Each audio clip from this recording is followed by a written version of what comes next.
Maukah Anda tubuh kita ini, jasad kita ini tidak dimakan oleh bakteri? Jadi waktu dikuburkan nanti dia stabil aja dulu.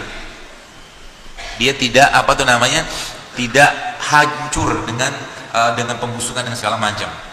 Ya kalau mau. Ya. Mau nggak?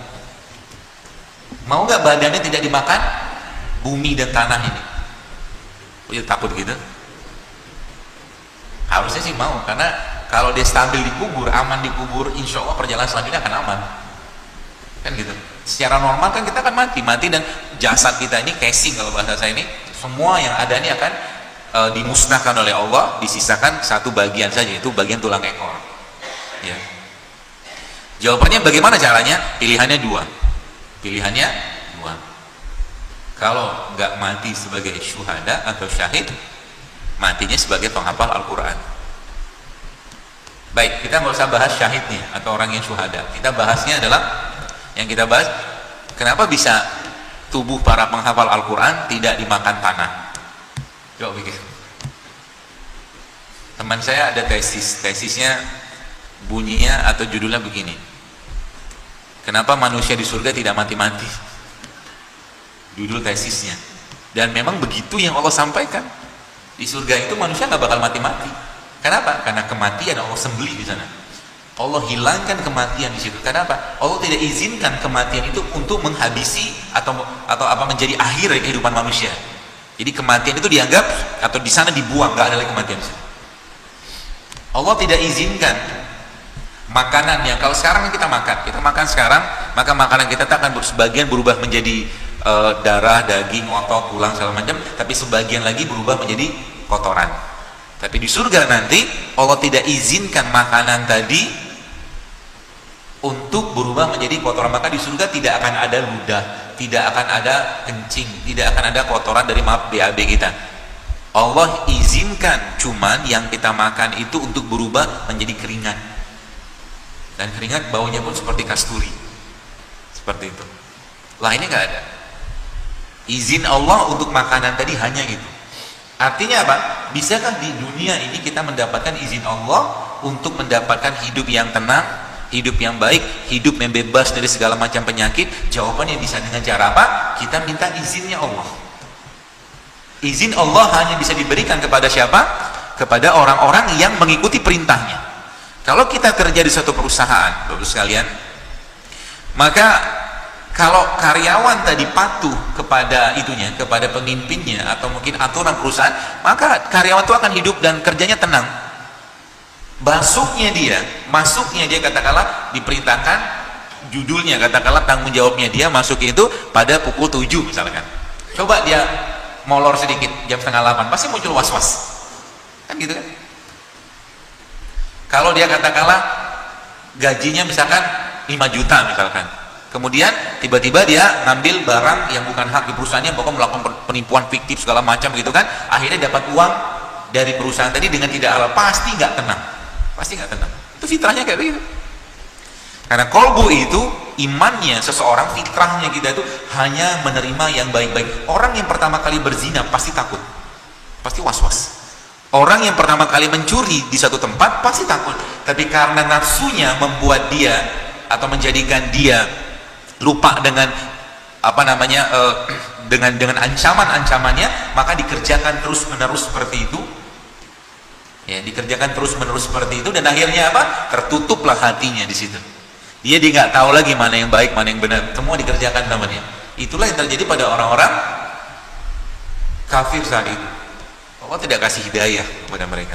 Apakah Abu Jahal itu tidak ngerti kebenaran ajaran Nabi kita alaihi wasallam? Tahu dia. Abu Jahal itu tahu. Ya. Apakah paman Nabi Abu Thalib itu sekalian tidak mengerti kebenaran ajaran Nabi? Tahu, tapi Allah nggak kasih hidayah itu untuk mereka. Nggak dikasih. Allah tidak berkehendak itu terjadi. Maka sekarang ini kalau boleh saya katakan, kita bersyukur saja Allah berkehendak Allah berkehendak dan izinkan kita sekarang kayak saya ngomong kayak begini untuk bisa menjemput namanya, menyampaikan agamanya. Allah yang berkehendak untuk kita. Karena bisa jadi kalau Allah tidak bangunkan tadi pagi ke saya, Allah tidak bangunkan saya tadi pagi, tidak akan ada saya di sini. Allah tidak kembalikan lagi ruhnya saya ke jasad saya, maka tidak ada lagi kita di sini, tidak ada lagi saya di sini hari ini. Allah yang berkehendak. Maka penyelarasan atau selarasnya kita dengan semua perintah Allah itu, semakin baik dia dikerjakan, maka akan muncul ketenangan, dan semua ketenangan yang kita kerjakan akan menimbulkan atau menyebabkan kekuatan pada badan kita. Apalagi pada waktu-waktu tertentu. Pernahkah kita berpikir kenapa ada waktu subuh, kenapa ada waktu zuhur, kenapa ada waktu asar, kenapa ada waktu isya, kenapa ada waktu maghrib? Itu kan jam absennya sebenarnya, jam absen badan kita. Di waktu-waktu itu tubuh kita dipaksa, Allah paksakan kita untuk isi absen itu. Makanya sebenarnya kalau kita bahas, kalau kita lihat baik, kalau pernah Bapak Ibu pernah mendengar hadis ini bahwa Nabi mengatakan apa? Sholat itu mi'rajnya seorang mukmin, fly-nya dia. Fly itu happy. Jadi kalau orang sholat nggak happy, bukan sholat namanya. Kalau orang sholat tuh nggak bahagia, nggak senang, nggak tenang, nggak bahagia dia. Maka kata Allah kan, inna sholata tanha 'anil fahsya'i wal munkar. Sholat itu mencegah orang itu dari berbuat keji dan mungkar. Jadi kata kuncinya apa? Semua syariat yang Allah perintahkan secara wajib saja itu akan memberikan ketenangan hidup bagi seorang mukmin. Kalau dia kerjakan yang bonus-bonusnya, yang di luar daripada itu, maka dia akan dapatkan tenang lebih banyak lagi. Contoh, orang yang sholat, jadi semua syariat itu bahasanya menyehatkan. Semua syariat yang Allah perintahkan semuanya menyehatkan, tapi kita tidak mengerjakannya untuk sehat, kita mengerjakannya karena ketaatan. Ya. Orang yang sholatnya benar nggak mungkin mau melakukan perbuatan yang keji dan mungkar. Orang yang lisan yang membaca katakan Al-Quran tidak mungkin dia mau maksiat, tidak mungkin. Karena ada perintah Allah di situ, jangan maksiat gitu kan, jangan bikin dosa, jangan segala macam. Itu sebabnya ketika dia menyelaraskan dengan itu Bapak sekalian, maka sebenarnya dia memerintahkan dengan ibadah tadi, dengan bacaan-bacaan tadi untuk membuat tubuhnya stabil, selaras dengan perintah Allah. Jadi kenapa sebenarnya para penghafal Quran itu tubuhnya, penghafal Quran yang benar-benar hafal Quran dengan sempurna ya? Karena ada, saya baru tahu juga, subhanallah, kata seorang teman saya di Jakarta, ada penghafal Quran yang nggak sholat, ada, nggak sholat Pak. Jadi Al-Quran itu memang bukan cuma dihafalkan, tapi dia harus meresap, masuk dan menjadi bagian dari tubuh seseorang. Kalau dia masuk situ, maka dia bisa memerintahkan tubuh itu untuk apa? Untuk tidak ada proses keburukan di situ yang terjadi. Maka penghafal Quran itu ya, dia takut melakukan dosa atau maksiat. Sebab apa? Kalau dia lakukan, maka perintah tadi yang ada pada badannya, dan kalau bahasa saya terinstall dalam badannya, perlahan-lahan akan hilang. Maka orang-orang hafal Quran itu dia lebih, kalau kita lihat mereka takut yang benar-benar hafal Quran dengan mentadaburi, mengamalkannya ya, maka dia akan takut bermaksiat, dia akan takut melakukan hal-hal yang buruk. Kenapa? Nanti yang muncul apa? Hafalannya hilang kan gitu. Hafalan hilang, maka berarti perintah terhadap keburukan tadi itu juga akan hilang, seperti itu.